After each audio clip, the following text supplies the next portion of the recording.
Hey, this is Scott photography.bonza.com. Today I'm going to show you another photo excursion video.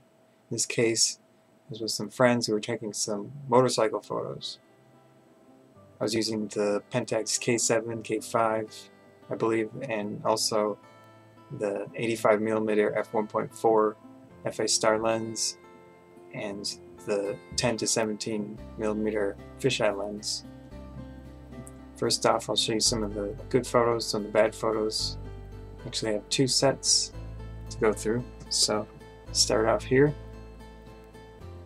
I like this photo. It's not particularly sharp, but it's got some of the fisheye look to it. And I've also got a guy taking a photo of the person on the motorcycle. Kind of interesting documentary style picture. Here's one with the 85mm lens. It's of course a crop camera, so equivalent focal length of 127mm. See, he's on the bike. Didn't capture the movement that well because I was stationary, but not too bad. I like where he's centered in the frame. Here's another one. Maybe, I'm not sure why I like this too much, but I got the two motorcycles in the background coming towards the camera and more of the background scenery in the frame. Kind of interesting. Here's one. I won't say exactly how we achieve these photos, but maybe you can guess. So you see there's motion blur here, and he's on his motorcycle. Works well. Really adds to the feel of motion in the shot. Again, one of the better photos of the day, more of the blur from motion, and he's got his Japanese style motorcycle. Another one here as well.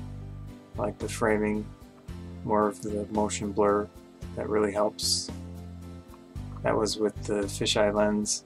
I think I might have corrected some of these photos, you know, to take some of the distortion out. Especially this one. That was with the fisheye, so I must have fixed that. But the problem that I had with this setup is that you can see right here, see that dark line? There was a piece of dust, or not actually dust, but string or hair or something that was on the sensor, and it showed up in most of the pictures. So I didn't notice it at the time, but it was there. Here we've got another photo of, you know, documentary style. It's kind of blurry though, so I didn't like it too much. More blur. I was trying to do the panning where you've got your camera and you move back and forth as the person's going past to get some motion blur to it, but didn't work out that well. Another one, more of the panning again. The car is in the background, the other photographer is in the background. It just wasn't that exciting. This one, the shutter speed was too fast, so the ground isn't blurred at all. Just didn't like it too much. This one, I don't know.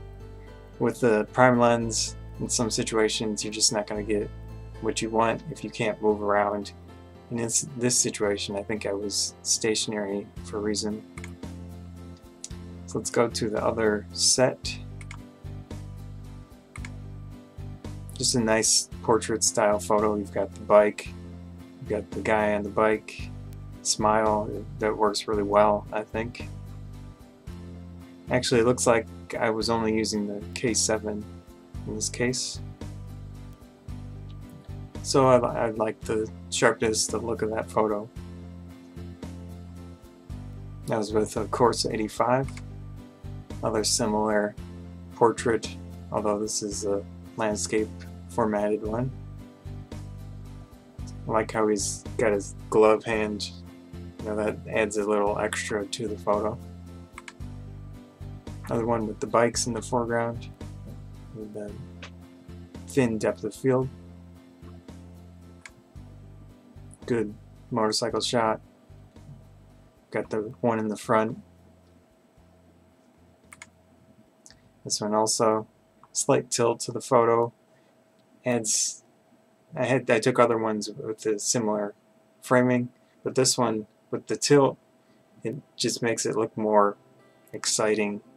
The bike is ready to move. Fisheye shot, pretty neat.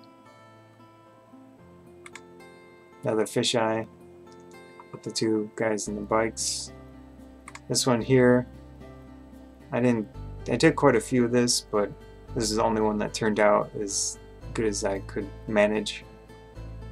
I used the fisheye lens with a monopod and held it up above me.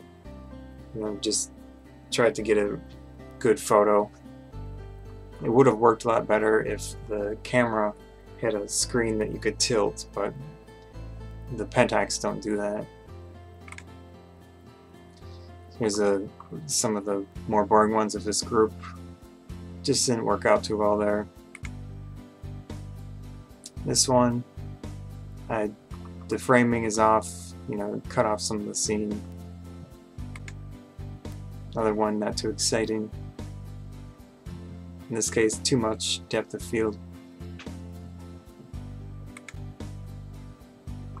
So that was about it for that group. Pretty interesting